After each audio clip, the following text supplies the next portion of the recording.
Great year for gaming. Let's start with countdown right away.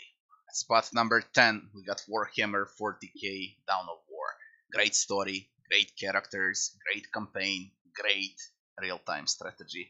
This game looks good even now, 15 years after its release. Only bad thing about this game is its length. It's very short. Spot number 9.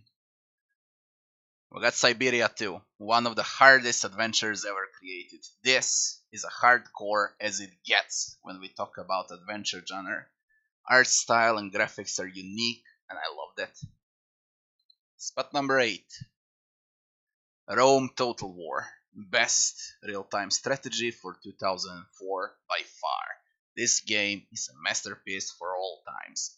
I highly recommend it to all strategy players. Spot number 7. We got Deus Ex 2 Invisible War. Most notable thing about Invisible War, when you compare it with previous Deus Ex parts, is its AI. AI is way much better and smarter this time. Speaking about AI, spot number 6. Thief Deadly Shadows. This is the best Thief game by far.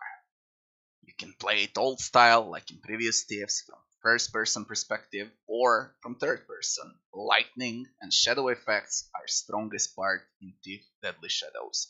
AI is pure perfection and this game is hard as hell. Some characteristics were stolen from Deus Ex franchise. Good characteristics were stolen from Deus Ex franchise. One warning about Shellbridge Cradle. That mission, just play it alone, lights off, and prepare. Dread and horror awaits. It's not for the faint of heart. Thief is quite a scary game, to be honest. Spot number 5. The Suffering. One of my personal favorites for 2004 is The Suffering, the game that surprised me the most. I remember 2004 because of this game. I don't want to spoil anything about it, just go and play it. If you like survival horror, you'll love The Suffering. Spot number 4. It's Vampire the Masquarade Bloodlines. You like RPGs? You like RPGs where you get to play as a vampire? Well, this is the best one ever created. A must play. Creators of this game are the same creators that worked on Fallout 1 and 2 and Arcanum. That's recommendation good enough to play Vampire the Masquerade. Spot number 3.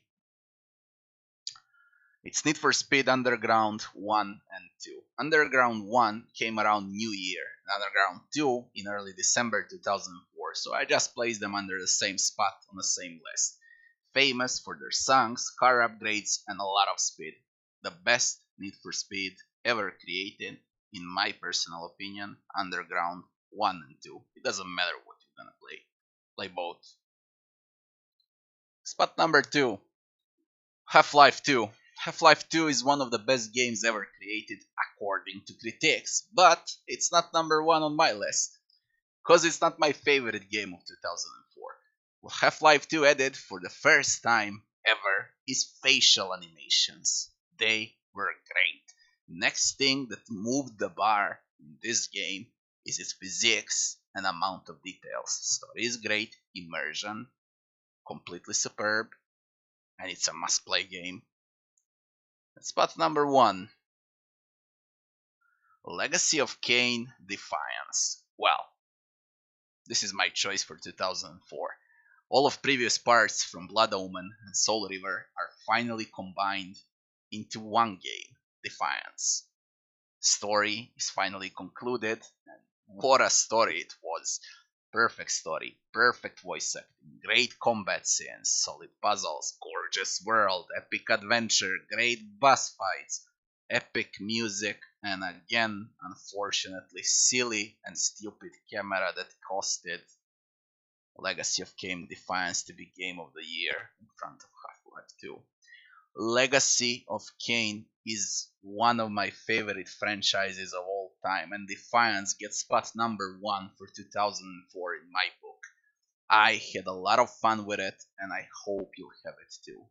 Now, Stay for the list of games that couldn't make it in top 10. Maybe you'll find something there worth playing. And I'll be seeing you on the next one.